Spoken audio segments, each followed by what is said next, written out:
Welcome to learn in Bengali. Vidyasagar science olympiad 2021-এর পরীক্ষাটির জন্য আমরা যে ভিডিওগুলো আপলোড করছি, তো আজকে আমরা সেই শতকরা নিয়ে আলোচনা করব। আগে আমরা শতকরার উপরে 10টি প্রশ্ন সমাধান করেছিলাম, তো আজকে আমরা আরও 10টা প্রশ্ন নিয়ে আলোচনা করব শতকরার উপরেই। প্রথম অঙ্কে কি বলা আছে, যদি একটি সংখ্যার 3/5 অংশের 60% সমান 36 হয় তবে সংখ্যাটি হবে।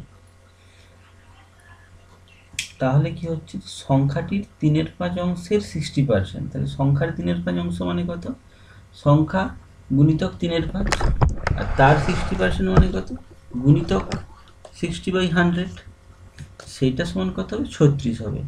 ঠিক আছে, তো তাহলে দেখো আমরা যদি ক্যালকুলেশন করি, ক্যালকুলেশন করলে কীরকম আসবে, সংখ্যা গুণিতক 3/5, কারণ সংখ্যা 3/5 অংশ বলা আছে, গুণিতক 60/100, কারণ 60% বলা আছে, সেইটা সমান কত হচ্ছে, 36 হবে। ঠিক আছে, তাহলে সংখ্যা সমান কত আসবে, সংখ্যা সমান 36 গুণিতক 3/5 ছিল, এদিকে চলে এলে কত হবে, 5-এর 3 হবে, উল্টে যাবে। সিমিলারলি 60/100টা কত হবে, সেটা উল্টে যাবে, উল্টে গিয়ে 100/60 হবে। ঠিক আছে, এটা যদি ক্যালকুলেশন করে তাহলে কত আসছে, 100 আসছে। তাহলে অপশান সি হচ্ছে সঠিক উত্তর। এবার পরের অঙ্কে কি বলা আছে, দুজন প্রার্থীর একটি নির্বাচনে একজন বৈধ ভোটের 55% ভোট পেয়েছে, নির্বাচনটিতে 20% অবৈধ ভোট। যদি মোট ভোট 7,500 হয় তবে অপরজন কতগুলি বৈধ ভোট পেয়েছিল। তাহলে দেখো আমাদেরকে বের করতে হবে বৈধ ভোট, তার মধ্যে একজনের বৈধ ভোট দেওয়া আছে পার্সেন্টেজে 55% বলা আছে, আরেকজন কত, নির্বাচনটিতে অবৈধ ভোট কত হয়েছে, 20% অবৈধ ভোট হয়েছে। ঠিক আছে, আর মোট ভোট কত আছে, 7500 আছে, তাহলে 80% হচ্ছে বৈধ ভোট হচ্ছে। ঠিক আছে, তাহলে নির্বাচনটিতে মোট ভোটের 80% বৈধ ভোট। এবারে এই মোট ভোট কত বলা আছে, 7500 বলা আছে, তাহলে বৈধ ভোট সমান কত আসবে, এই 7500 80% হবে। ঠিক আছে, তাহলে সেটা যদি ক্যালকুলেশন করো কত আসছে, দেখো 7500 গুণিতক 80/100, সেটা করলে কত আসছে, 6000 আসছে। ঠিক আছে, তাহলে টোটাল বৈধ ভোট আমি পেয়ে গেলাম। এবার এই যে বৈধ ভোট তার 55% একজন কিন্তু পেয়ে গেছে, তাহলে আরেকজন কত পেয়েছে, 55% যদি একজন পেয়ে যায়, আরেকজন কত পেয়েছে, 45% পেয়েছে। তাহলে ঠিক আছে, তাহলে এই 45% সমান অ্যাকচুয়ালি কত হবে সেটা আমাদেরকে বের করতে হবে। তাহলে আরেকজন বৈধ ভোটের কত পেয়েছে, 6000-এর 45%। ঠিক আছে, তাহলে 6000 গুণিতক 45/100 আসবে, তাহলে এটা ক্যালকুলেশন করলে কত হচ্ছে, দেখো 2700 আসছে। তাহলে অপশান সি হচ্ছে আমাদের সঠিক উত্তর। এবার চলে যাচ্ছে পরের অঙ্কে। পরের অঙ্কে কি বলা আছে দেখো, এ রাজ্যের একটি পরীক্ষায় মোট পরীক্ষার্থীর 6% উত্তীর্ণ হয়েছে, বি রাজ্যের মোট পরীক্ষার্থীর সংখ্যা একই এবং মোট পরীক্ষার্থীর 7% উত্তীর্ণ হয়েছে, যা এ রাজ্যের চেয়ে 80 জন বেশি। প্রতিটি রাজ্যের পরীক্ষার্থীর সংখ্যা কত। ঠিক আছে, তাহলে অঙ্কটাতে কি বললো, দুটো রাজ্যের কথা বলেছে, একটা এ আর বি, তার মধ্যে দুটো রাজ্যের পরীক্ষার্থীর সংখ্যা কিন্তু একই। ঠিক আছে, সমান। তো একটা এ রাজ্যে 6% উত্তীর্ণ হয়েছে, আর হচ্ছে বি রাজ্যে 7% উত্তীর্ণ হয়েছে। তাহলে কত পার্সেন্টের মানে ডিফারেন্সটা কত অ্যাকচুয়ালি, 6% আর 7%, তার মানে কি 1%-এর ডিফারেন্স হচ্ছে উত্তীর্ণ হওয়াতে। এবার সেখানে আরও একটা এখানে বলে দিয়েছে, দেখো এ রাজ্যের চেয়ে 80 জন বেশি হচ্ছে বি রাজ্যে উত্তীর্ণ হয়েছে। ঠিক আছে, তাহলে এই 1% সমানই 80 জন হবে অ্যাকচুয়ালি।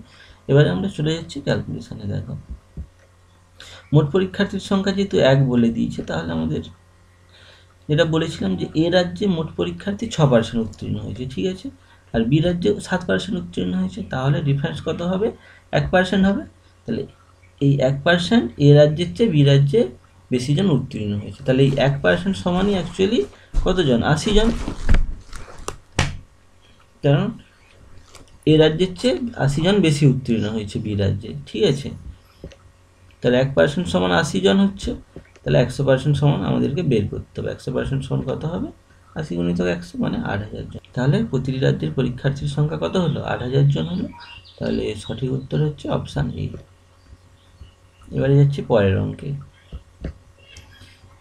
একটি পরীক্ষায় পাস করতে হলে অত্যন্তপক্ষে 33 নম্বর পেতে হয়। একজন ছাত্র 125 নম্বর পেয়েও 40 নম্বরে ফেল করেছে। পরীক্ষাটির পূর্ণমান কত? তাহলে পাস করতে গেলে 33% নম্বর পেতে হয়। 125 নম্বর পেয়ে 40 নম্বরে ফেল করেছে, তার মানে পাস মার্ক কত হবে? তাহলে পাস নম্বর হচ্ছে 125 নম্বর পেয়েছে কিন্তু 40 নম্বরে ফেল করেছে, তাহলে 125 যুক্ত 40 আসবে নিশ্চয়ই। ঠিক আছে, তাহলে 125 যুক্ত 40 করলে কত হচ্ছে? দেখো 165 হচ্ছে। এটা হচ্ছে 5 নাম্বার। এই 5 নাম্বারটাই তাহলে 33%-এর সঙ্গে সমান হবে, কারণ অত্যন্তপক্ষে 33 নম্বর পেলে সে পাস করতো। ঠিক আছে, তাহলে 33% সমান কত হচ্ছে? 165 হচ্ছে। এবার আমাদেরকে বের করতে হবে 100% সমান কত। এখানে দেখো সম্পর্কটা কীরকম সম্পর্ক হচ্ছে? সরল সম্পর্ক হচ্ছে। তাহলে সরল সম্পর্ক যদি হয় 100% সমান কত হবে? 165 গুণিতক 100/33। ঠিক আছে, তাহলে এটা যদি আমরা ক্যালকুলেশন করি কত আসছে? দেখো 500 আসছে। তাহলে পরীক্ষাটির পূর্ণমান ছিল 500। তাহলে অপশান ডি হচ্ছে আমাদের সঠিক উত্তর। যাচ্ছি পরের অঙ্কে। একটি বিদ্যালয়ে 20% ছাত্রছাত্রীর বয়স 8 বছরের কম, 8 বছরের বেশি ছাত্রছাত্রীর সংখ্যা 8 বছর বয়সী ছাত্রছাত্রীর সংখ্যার 2/3 অংশ। 8 বছর বয়সী ছাত্রছাত্রীর সংখ্যা 48। বিদ্যালয়ের মোট ছাত্রছাত্রীর সংখ্যা কত? ঠিক আছে, তাহলে দেখো এখানে অ্যাকচুয়ালি ছাত্রছাত্রীগুলোকে তোমরা তিনটি ভাগে ভাগ করতে পারো। একটা হচ্ছে 8 বছরের চেয়ে কম, আর একটা হচ্ছে 8 বছর বয়সী, আর একটা হচ্ছে 8 বছরের বয়সের চেয়ে বেশি বয়সের ছাত্রছাত্রী। ঠিক আছে, সেই রকম সংখ্যা কত? 48। ঠিক আছে, তাহলে এই 3 রকম টাইপের যদি আমি সংখ্যা বের করে নিতে পারি ছাত্রছাত্রী, তাহলে সেগুলো আমরা যোগ করে নিলে মোট ছাত্রছাত্রী পেয়ে যাব। তার মধ্যে একটা বলেই দেওয়া আছে, কি বলা আছে? যে 8 বছর বয়সী ছাত্রছাত্রীর সংখ্যা হচ্ছে 48 জন। তাহলে 8 বছরের বেশি বয়সী ছাত্রছাত্রীর সংখ্যা কত হবে? সেটা দেখো অঙ্কে বলা আছে কত? 2/3 অংশ বলা আছে। এই 2/3 অংশ কার 2/3 অংশ? না 8 বছর বয়সী ছাত্রছাত্রীর সংখ্যার 2/3 অংশ। তার মানে কত হবে? 2/3 গুণিতক 48 হবে এইটা। 2/3 গুণিতক 48 করলে কত আসছে? দেখো 32 আসছে। তাহলে আমরা পেয়ে গেলাম 8 বছর বয়সী ছাত্রছাত্রীর সংখ্যা হচ্ছে 32। তাহলে আমরা এখন দুটো জিনিস পেয়ে গেলাম, একটা 8 বছর বয়সী ছাত্রছাত্রীর সংখ্যা, আর 8 বছরের বেশি বয়সী ছাত্রছাত্রীর সংখ্যা। দুটো যদি আমরা যোগ করে নিই কত হবে? এই দুটো ক্যাটাগরির ছাত্রছাত্রীর সংখ্যা 80 জন আসছে। এবারে দেখো অঙ্কে কি বলা আছে। একটি বিদ্যালয়ের 20% ছাত্রছাত্রীর বয়স 8 বছরের চেয়ে কম, তাহলে 80% ছাত্রছাত্রীর বয়স কত হবে? 8 বছর হবে অথবা 8 বছরের চেয়ে বেশি। এবার সেটাই কতজন? 80 জন, যেটা আমরা ক্যালকুলেশন করে বের করলাম। তাহলে অ্যাকচুয়ালি 20% ছাত্রছাত্রীর বয়স 8 বছরের কম। ঠিক আছে, তাহলে 8 বছর ও 8 বছরের চেয়ে বেশি বয়সী ছাত্রছাত্রীর সংখ্যা হচ্ছে কত পার্সেন্ট? 80%। তাহলে এই 80% সমান হচ্ছে কিন্তু 80 জন হবে। তাহলে 100% সমান কত আসবে? এখানে কি সম্পর্ক হচ্ছে? সরল সম্পর্ক হচ্ছে। তো এমনি ক্যালকুলেশন করে বের করতে পারবে। এটা করলে কত আসছে? 80 গুণিতক 100/80। তাহলে এটা ক্যালকুলেশন করলে 100 আসবে। তাহলে সঠিক উত্তর হচ্ছে অপশান ডি। পরের অঙ্ক। 2 জন ছাত্র একটি পরীক্ষা দিয়েছিল, তাদের মধ্যে একজন অন্যজন অপেক্ষা 9 নম্বর বেশি পেয়েছে। তার প্রাপ্ত নম্বর দুজনের মোট নম্বরের 56%। তাদের দুজনের প্রাপ্ত নম্বর কত? ঠিক আছে, এটা হচ্ছে অঙ্ক। তার মানে কি? দুজনের মধ্যে নম্বরের ডিফারেন্স হচ্ছে 9। একজন 9 বেশি পেয়েছে আর একজন তার চেয়ে কম পেয়েছে 9 নম্বর। এবার তার মধ্যে যে বেশি পেয়েছে, দেখো তার প্রাপ্ত নম্বর কত বলে দিয়েছে? দুজনের মোট নম্বরের 56%।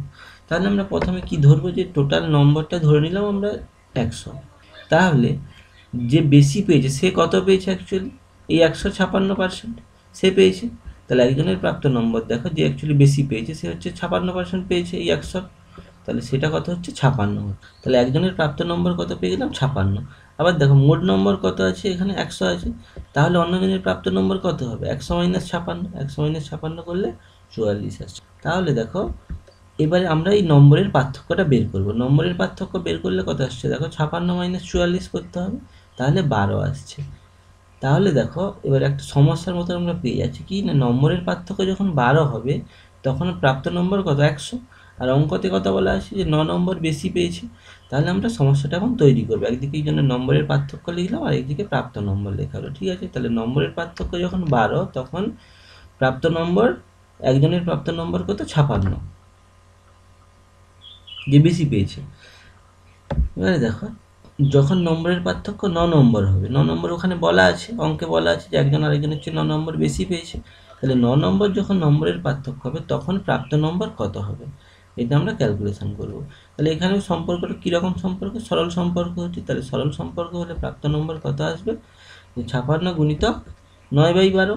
তাহলে এটা যদি হিসেব করা হয়, হিসেব করলে কত আসছে 42 আসছে। তাহলে কি হচ্ছে দেখো, এখানে আমরা যখন ধরেছিলাম 56 কে পেয়েছে, যে বেশি পেয়েছে সে 56 পেয়েছে। তাহলে এখানে যেটা বের করলাম, যে বেশি পেয়েছে তার নম্বরটা কত হলো 42 হলো।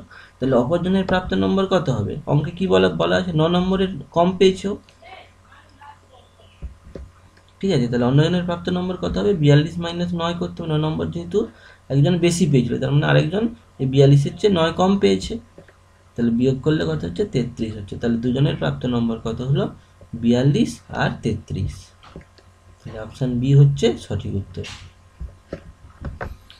একটি পরীক্ষায় মোট আবেদনকারীর 5% অযোগ্য এবং যোগ্য আবেদনকারী 85% জেনারেল ক্যাটাগরির অন্তর্ভুক্ত। অন্য ক্যাটাগরির যোগ্য আবেদনকারীর সংখ্যা 4275 হয়, তবে মোট কতজন আবেদন করেছিল। তাহলে আমাদেরকে বের করতে হবে টোটাল কতজন আবেদন করেছে। এবারে দেখো অঙ্কে কি বলা আছে, প্রথমে যোগ্য আবেদনকারীর 85% জেনারেল ক্যাটাগরির অন্তর্ভুক্ত। তাহলে অন্যান্য ক্যাটাগরির অন্তর্ভুক্ত কতজন হবে, 15% হবে অন্যান্য ক্যাটাগরির। তাহলে আবার এই 15% মানে কত হচ্ছে দেখো, যদি বলেই দিয়েছে যে অঙ্কে অন্যান্য ক্যাটাগরিতে আবেদনকারীর সংখ্যা 4275 জন। ঠিক আছে, তাহলে এই 15% সমান 4275 জন হবে। তাহলে এখানে আমরা 100% সমান কত বের করবো, 100% সমান কত আসবে, এখানে সরল সম্পর্ক হচ্ছে, সরল সম্পর্ক হলে এইটা হবে। তাহলে এটা যদি হয়, এটা ক্যালকুলেশন করলে কত আসছে 28,500 জন আসছে। তাহলে 28,500 জন আমি পেয়ে গেলাম টোটাল যোগ্য আবেদনকারীর সংখ্যা। এবার অঙ্কতে কি বলা আছে দেখো, 5% হচ্ছে অযোগ্য আবেদনকারীর সংখ্যা, পার্সেন্ট হচ্ছে অযোগ্য আবেদনকারী। ঠিক আছে, তাহলে 95% কি হবে, যোগ্য আবেদনকারী হবে অ্যাকচুয়ালি। ঠিক আছে, তাহলে মোট আবেদনকারীর 95% কি হচ্ছে যোগ্য আবেদনকারী। আবার ক্যালকুলেশন করে আমরা কত পেয়েছি, সেই যোগ্য আবেদনকারী 28,500। তাহলে 95% সমান কত হচ্ছে, অ্যাকচুয়ালি 28,500 হচ্ছে। এবারে আমরা বের করবো 100% সমান কত হবে। এখানে কি সম্পর্ক হচ্ছে, সরল সম্পর্ক আসছে। তাহলে দেখো সরল সম্পর্ক ক্যালকুলেশনটা যদি করি 100% সমান কতজন আসছে 30,000 জন আসছে। ঠিক আছে, তাহলে আমরা মোট আবেদনকারী কত পেয়ে গেলাম 30,000 জন পেয়ে গেলাম। তাহলে সঠিক উত্তর কত হচ্ছে, অপশান ডি হচ্ছে আমাদের সঠিক উত্তর। আর যাচ্ছি পরের অঙ্কে। একজন ছাত্র একটি সংখ্যাকে 5/3 দিয়ে গুণ করার পরিবর্তে 3/5 দিয়ে গুণ করেছে, হিসেবে শতকরা কত ভুল হয়েছে। তাহলে কি আছে, অঙ্কটাতে বলা আছে যে তাকে 5/3 দিয়ে গুণ করতে বলা হয়েছিল, সে কিন্তু তার পরিবর্তে 3/5 দিয়ে গুণ করে দিয়েছে। এবারে তাহলে শতকরা কত ভুল হয়েছে সেটা আমাদেরকে বের করতে হবে। ঠিক আছে, তাহলে দেখো আমরা প্রথমে কি ধরে নেব, সংখ্যাটা ধরে নিলাম যে 1 ধরে নিলাম, তাহলে ক্যালকুলেশনের সুবিধা হবে। ঠিক আছে, তাহলে সংখ্যাটি ধরে নিলাম 1। এবারে তাহলে সঠিক, তাকে 5/3 দিয়ে গুণ করতে বলা হয়েছিল, তাহলে সঠিক গুণফল কত হবে, 1 গুণিতক 5/3 হবে নিশ্চয়ই। তাহলে সেটা গুণ করলে কত আসছে দেখো 5/3। আর সে কত দিয়ে গুণ করে দিয়েছে, 3/5 দিয়ে গুণ করেছে। তাহলে ভুল গুণফল কত হবে, যেহেতু সে 3/5 দিয়ে গুণ করেছে, তাহলে 1 গুণিতক 3/5 করলে কত আসছে 3/5 আসছে। ঠিক আছে, তাহলে সঠিক গুণফল পেয়ে গেলাম, ভুল গুণফল পেয়ে গেলাম। তাহলে অ্যাকচুয়ালি সে কত ভুল করেছে সেটা আমরা বের করব। সেটা বের করতে গেলে কি করতে হবে, এই দুটোকে বাদ দিতে হবে। সঠিক থেকে ভুলটা আমরা বাদ দিয়ে দিলাম, বাদ দিলে কত আসছে দেখো 16/25 আসছে। ঠিক আছে, তাহলে এইটা হচ্ছে সে ভুল করেছে। আর সঠিক গুণফল কত 5/3। তাহলে এই দুটো থেকে আমাদেরকে হিসেব করতে হবে, অ্যাকচুয়ালি শতকরাটা আমাদেরকে হিসেব করতে হবে। তাহলে শতকরাটির ত্রুটি এটা আমরা হিসেব করব। এটার জন্য কি ফর্মুলা আছে, যেটা আমরা শতকরার আগের যে ভিডিওটা আপলোড করেছিলাম সেটাতে বলা আছে, দেখো এই সূত্রটা। সেই ভিডিওটা যারা দেখোনি তারা দেখে নিও, যে যাকে শতকরাতে প্রকাশ করতে হবে সেটা উপরে হবে বাই যার মধ্যে প্রকাশ করতে হবে গুণিতক 100%। 16/15 বাই 5/3 গুণিতক 100। এইটা আমরা এবারে হিসেব করো, হিসেব করলে কত আসছে 16 15, নিচে 5-এর 3 ছিল, যখন উপরে যাবে কত হবে 3-এর 5 হয়ে যাবে, তাহলে গুণিতক 3-এর 5 গুণিতক 100%, এটা হিসেব করলে আসছে 64%। তাহলে শতকরা সে 64% ভুল করেছে। তাহলে সঠিক উত্তর কত হলো? Option C. তাহলে একই রকমভাবে তোমরা অঙ্কটাকে ঘুরিয়ে নিয়ে আরেকটা অঙ্ক প্র্যাকটিস করে নিও, যে একজন ছাত্রকে বলা হয়েছিল 3-এর 5 দিয়ে গুণ করতে, তার পরিবর্তে সে 5-এর 3 দিয়ে গুণ করে দিয়েছে, তাহলে সে শতকরাতে কত ভুল করেছে। ঠিক আছে, সেরকম একটা অঙ্ক তোমরা করে নিও। এবারে যাচ্ছি পরের অঙ্কে। তো জনের বেতন 50% হ্রাস পাওয়ার পর 50% বৃদ্ধি পেয়েছে, তার কত ক্ষতি হয়েছে তা শতকরাতে নির্ণয় করো। তাহলে কি আছে, তার প্রথমে 50% হ্রাস পেয়েছিল, তারপর 50% বৃদ্ধি পেয়েছে, তাহলে আমরা ধরে নেব তার প্রথমে বেতন ছিল 100 টাকা। ঠিক আছে, এবারে 50% কি হয়েছে, তার বেতন কমে গেছে। বেতন 50% যদি কমে, তাহলে তার এখন বেতন কত হবে? বাকি 50%ই আছে তার বেতন। ঠিক আছে, মানে 100 মাইনাস 50 করলে 50% আসছে। ঠিক আছে, তাহলে জনের বেতন কমার পরে তার কত বেতন হয়েছে সেটা আমরা প্রথমে বের করব। ঠিক আছে, তাহলে 50% হ্রাস পাওয়ার পর তার বেতন কত হবে? 100 গুণিতক 50/100 আসবে, কারণ তার 50% কমে গেছে, বাকি কত পার্সেন্ট পড়ে আছে? আর 50% আছে তার বেতন। ঠিক আছে, তাহলে এটা হিসেব করলে কত আসছে দেখো, 50 টাকা আসছে। এই 50 টাকার উপরে তার কি হয়েছে, আবার 50% বেতন বেড়েছে, তাহলে বেতন 50% বাড়ার পরে তার বেতন কত হবে? 50 গুণিতক 125/100 আসবে, কারণ কত বাড়ছে সেটা আমরা একবার হিসেব করছি। ঠিক আছে, তাহলে সেইটা যদি আমরা হিসেব করি কত আসছে দেখো, 50 গুণিতক 150/100, সেটা করলে হচ্ছে 75 টাকা। তাহলে তার প্রথমে বেতন ছিল 100 টাকা, এখন 50% কমার পরে 50% বাড়িয়েছে, তারপরে তার বেতন কত হয়ে গেছে? 75 টাকা। তাহলে তার কত ক্ষতি হয়েছে? 100 টাকা ছিল, 75 টাকা হয়েছে এখন, তাহলে 25 টাকা তার বেতন কমে গেছে অ্যাকচুয়ালি, তাহলে তার ক্ষতি হয়েছে 25 টাকা। এবার এইটাকে শতকরাতে প্রকাশ করতে হবে, শতকরাতে প্রকাশ করলে কত আসবে? 25 টাকাকে আমরা 100 টাকার হিসেবে শতকরাতে প্রকাশ করব। ঠিক আছে, তাহলে শতকরাতে ক্ষতি কত হবে? 25/100 গুণিতক 100, আর 25 টাকাকে শতকরাতে প্রকাশ করতে হবে কার মধ্যে? 100 টাকার মধ্যে। ঠিক আছে, যে ফর্মুলাটা আগে দেখিয়েছিলাম সেই অনুযায়ী করছি। তো করলে কত আসছে দেখো, 25%। এটা তোমরা ডাইরেক্ট হিসেব করে নিতেই পারো।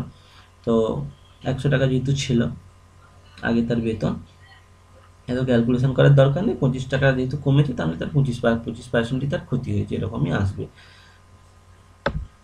তো তাহলে সঠিক উত্তর হচ্ছে দেখো, অপশান সি হচ্ছে সঠিক উত্তর। এবারে পরের অঙ্ক। একটি গাড়ির দাম 3,25,000 টাকা, গাড়ির দামের 85% বিমা করা আছে, গাড়িটির দুর্ঘটনাতে ক্ষতিগ্রস্ত হওয়ায় বিমা কোম্পানি বিমার 90% টাকা দিয়েছে, গাড়ির দাম ও বিমা থেকে প্রাপ্ত টাকার পার্থক্য কত? ঠিক আছে, তাহলে এইটা হচ্ছে অঙ্ক। অঙ্কে দেখো, তাহলে বিমা করা আছে কত টাকার আমরা প্রথমে বের করব। তার বিমা করা আছে কত টাকার? 85% টাকার করা আছে, সেখানে মোট টাকা কত তার? গাড়ির দাম যেটা 3,25,000 টাকা, তাহলে বিমা কত টাকার করা আছে? 3,25,000 গুণিত এর 85%, 3,25,000 গুণিতক 85/100, এটা করলে কত আসছে দেখো, এটা আসছে।